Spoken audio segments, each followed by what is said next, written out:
Today we'll learn how to tune up your bike, which I'd recommend doing at least once a year, or even every few months if you ride every day. Since I can't demonstrate every step of the procedure while keeping this video short, I'll give a general overview and cover each step further in separate tutorials.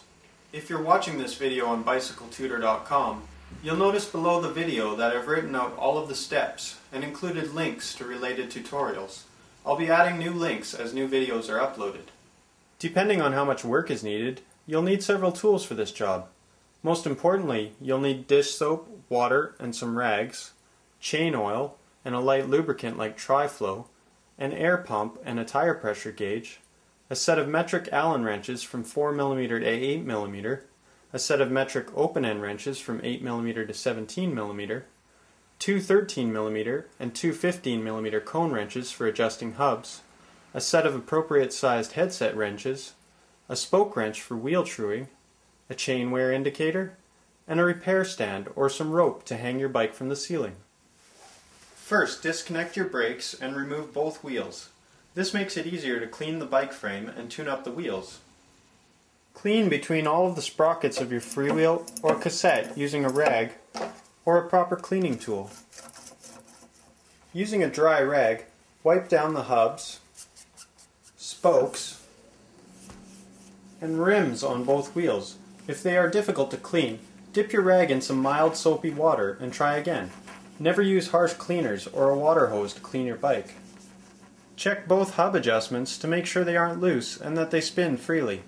Adjust or overhaul them as necessary. If you have a truing stand, deflate the tires and check the alignment and spoke tension of both wheels and adjust as needed. Inflate both tires to the recommended pressure and then set them aside. Now wipe down your entire bike frame and components.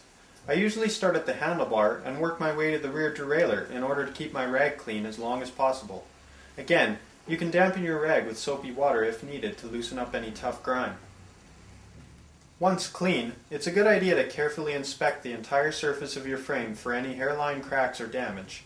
If you notice anything, you should take it to your local shop right away for further assessment, as it can be dangerous to ride on a cracked frame.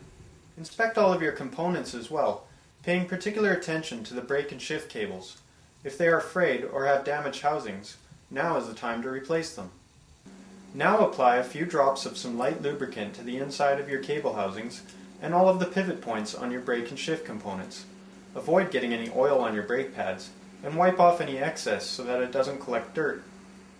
Check the adjustment of both your headset and bottom bracket to make sure they aren't loose and spin smoothly. Inspect all of your brake pad surfaces and carefully trim away any wear ridges with a razor blade. Resurface them with rough sandpaper to clean up road grime. You should replace the pads if they are worn past the indicator line or if you can see metal poking through the surface. Now check all of the bolts on your bike to make sure they're tight, but be careful not to over-tighten. If they already feel tight enough, don't force them any tighter. Important areas to check include your handlebars, levers, shifters, stem, seat, seat post, brake bolts, derailleur clamps, crank bolts, and pedals. Now reinstall the wheels and reconnect your brakes. Adjust the brake pads and cable tension as needed. Clean the chain, check for chain wear, and then lubricate it with chain oil.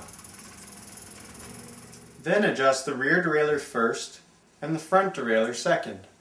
Now place the bike on the ground and adjust your handlebar, lever, and seat position as needed. The last step is very important.